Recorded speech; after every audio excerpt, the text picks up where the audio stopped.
Olá, meu nome é Jack Santos e nesse vídeo eu vou continuar a série Investindo em Bitcoin na Prática e também vou compartilhar as notícias mais relevantes da última semana. Se você achar que as informações que eu vou compartilhar foram relevantes, não esqueça de deixar o seu like, se inscrever no canal e ativar as notificações. Como vocês podem ver no gráfico, nesta semana o Bitcoin teve uma pequena alta, sendo que o vídeo que eu fiz na última quinta-feira estava em 84 mil e agora está em 87 mil. Por essa razão, na segunda-feira eu não comprei Bitcoin, porque como eu compartilhei no primeiro vídeo da série, eu só vou investir em Bitcoin enquanto ele estiver até 85 mil religiosamente. Eu vou mostrar como está aparecendo aqui as compras que eu fiz até agora nessa carteira específica que eu fiz para documentar esse investimento, porque no final o meu objetivo é apenas mostrar se esse investimento vai sair no prejuízo ou não, porque se, por exemplo, o Bitcoin subir muito, o lucro feito poderá ser considerado para caso, por exemplo, esse investimento fosse de 50 mil reais. Então, servirá para que todos tenham noção de como o investimento do Bitcoin realmente funciona na prática. Então, nessa semana, apareceu o primeiro lucro aqui na carteira de $1,86, uma alta de 3,72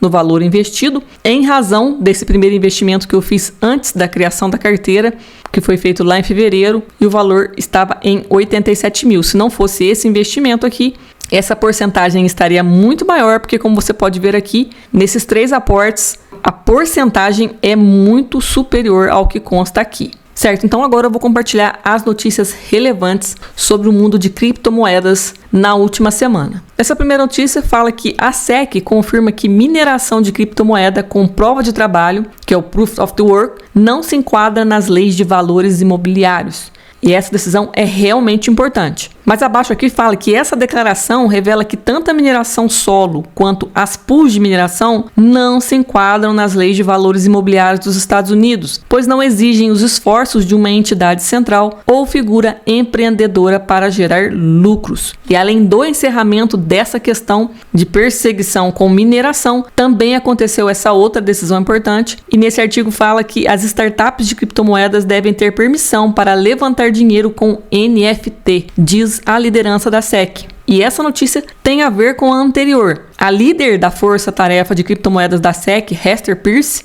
disse na sexta-feira que projetos de criptomoedas como o Stoner Cats, que usava NFTs como um mecanismo de arrecadação de fundos para financiar seu trabalho, deveriam ser isentos de regulamentações de valor imobiliário e podem em breve receber essa clareza do poderoso regulador. Peirce disse que ficou animada com as respostas positivas a uma declaração que a agência emitiu ontem, declarando que a mineração de criptomoeda como prova de trabalho não se enquadra em sua definição de valor imobiliário. Peirce disse que os NFTs podem ser a próxima categoria de ativos que a agência aborda com uma declaração de isenção semelhante. Então, o que estamos vendo é que todas as perseguições que foram feitas por meio da SEC ao funcionamento do mundo DeFi, feito pelo governo anterior, já estão sendo totalmente aniquiladas. Todas as amarras estão sendo retiradas, então tudo que envolve o mundo DeFi, em breve, acredito que vai ter uma evolução gigantesca, porque todas as incertezas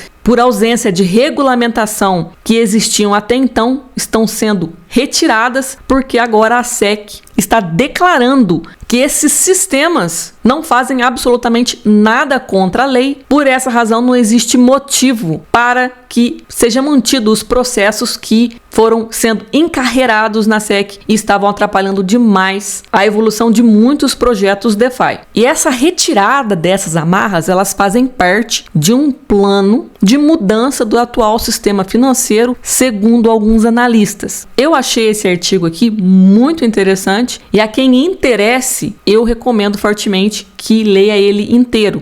É um site em inglês que chama Zero Hedge. O título do artigo é A Eminente Reestruturação do Sistema Monetário, e nesse artigo é explicado em detalhes a visão do escritor sobre essa mudança do sistema financeiro, incluindo o Bitcoin. Inclusive, ele colocou aqui no subtítulo: um descompasso controlado e um novo Bretton Woods com Bitcoin. Para quem não sabe, Bretton Woods foi a denominação de um evento que aconteceu nos Estados Unidos, quando o presidente da época, que agora não me recordo o nome, retirou a paridade do dólar com o ouro. E aqui ele explica em detalhes essa teoria dele, e mais abaixo aqui eu vou ler só a parte específica sobre Bitcoin. Ele colocou essa mudança em etapas e citou o Bitcoin na quarta etapa, onde ele fala: durante a Grande Depressão, aqueles que viram o colapso chegando moveram sua riqueza para o exterior, para ouro e outros ativos tangíveis. Aqueles que não o fizeram mantiveram dívidas e gastos excessivos até serem eliminados. Depois que o FDR confiscou o ouro em 1933 e reavaliou em 1934, aqueles que já tinham se posicionado se beneficiaram enormemente. E o mesmo está acontecendo com o Bitcoin? Na pior das hipóteses, o Bitcoin está servindo como a próxima ferramenta de liquidez no Banco Central. Na melhor das hipóteses, o Bitcoin está servindo como uma escotilha de escape, permitindo que os primeiros a se movimentarem na frente da reinicialização do sistema financeiro. A adoção institucional do Bitcoin pela BlackRock, Fidelity e MicroStrategy já começou, posicionando-se à frente da mudança para a fase de maturidade. Os participantes autorizados do ETF do Bitcoin provavelmente habilitarão a rehipoteca do Bitcoin, porque são bancos e é isso que eles fazem. Isso iniciará um novo ciclo de alavancagem a partir de uma base limpa, pós-reset. As cadeiras serão devolvidas e a música começará novamente. Os pioneiros preservarão sua riqueza, enquanto aqueles que permanecerem presos ao antigo sistema correm o risco de serem eliminados à medida que ele se desfaz.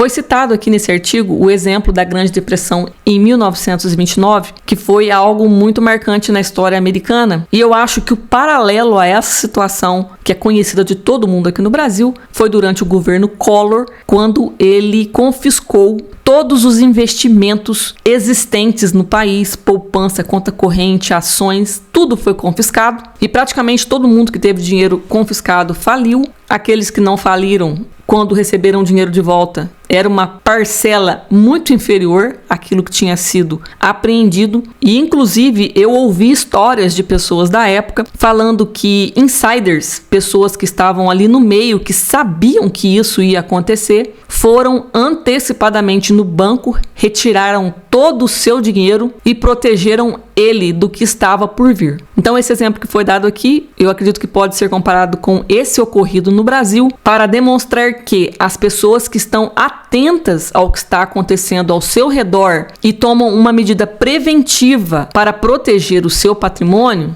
têm infinita vantagem comparado às demais pessoas que estão totalmente alheias ao que acontece ao redor e quando abrem os olhos não há tempo mais para fazer absolutamente nada. Por essa razão, eu comecei a estudar sobre criptomoedas, sobre o Bitcoin, sobre o funcionamento desse tipo de investimento, porque eu acredito que algo assim pode acontecer em algum momento e por essa razão eu prefiro prevenir do que remediar. Então, agora eu vou continuar demonstrando as ações que fundamentam, inclusive, esse tipo de análise que foi feita aqui nesse artigo do Zero Hedge. Governo pode obter ganhos com certificados de ouro para comprar Bitcoin. E esse governo aqui, no caso, é o governo americano que já está procurando meios para viabilizar a compra do Bitcoin. Aqui fala o seguinte: o governo americano parece pronto para aumentar sua reserva estratégica de Bitcoin depois que o chefe do Conselho de Criptomoedas da Casa Branca sugeriu maneiras neutras em termos de orçamento para adquirir o ativo digital. Talvez a melhor maneira de fazer isso seja realizar os ganhos com os certificados de ouro do governo, que estão com um preço muito abaixo do que o ouro em barras realmente vale hoje. Ou seja,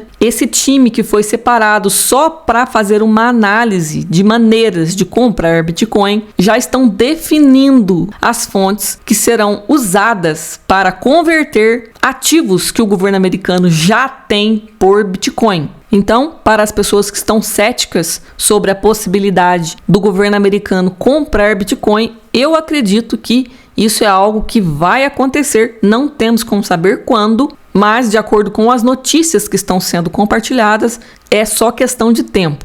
Outra notícia que eu achei muito interessante foi essa aqui, onde o FMI reconhece oficialmente o Bitcoin como ativo de reserva. E essa notícia é importante porque, inclusive, há alguns dias atrás, eu vi notícias falando que o FMI, que tinha feito um empréstimo para El Salvador, onde o presidente é o Bukele, tinha exigido que o Bukele parasse de comprar Bitcoin como uma das regras desse contrato de empréstimo. E o Bukele respondeu que não ia parar de comprar Bitcoin e logo em seguida a essa resposta dele, que ele deu inclusive no X, antigo Twitter dele, em seguida vem essa notícia de reconhecimento do FMI, coincidentemente ou não. Aqui fala que, em um passo histórico para o mercado financeiro global, o Fundo Monetário Internacional, o FMI, passou a reconhecer oficialmente o Bitcoin como um ativo de reserva. O FMI anunciou a mudança no último dia 20 de março,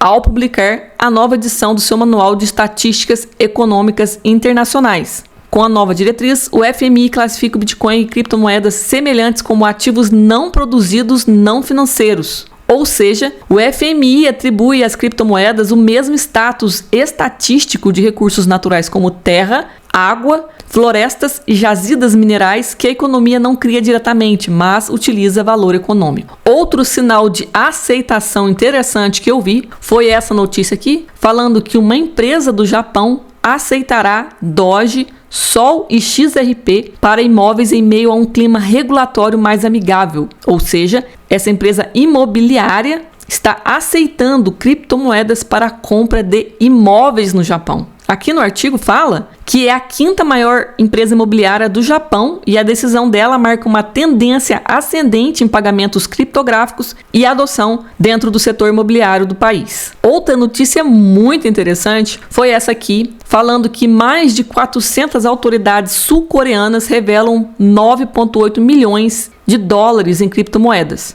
Mais de 20% dos funcionários públicos sul-coreanos que divulgaram seus ativos possuíam criptomoedas, incluindo Bitcoin, Ether, XRP e Dogecoin. E essa notícia é muito interessante porque a Coreia do Sul começou a criar regulamentações para ficar de olho nas movimentações de criptomoedas, começou a fechar o cerco e, para dar exemplo, obrigou que os funcionários públicos declarassem todas as suas criptomoedas. E depois dessa exigência, descobriram que 20% dos funcionários compram criptomoedas. E como é um valor alto, eu acredito que provavelmente são funcionários do alto escalão. Isso precisa ficar muito claro para que todo mundo compreenda que os integrantes do governo, eles criam barreiras, contudo, a maioria deles estão dentro desse mundo movimentando muito dinheiro. E eles não são inocentes, eles sabem que existem meios de burlar declarações de impostos por meio de investimentos em criptomoedas.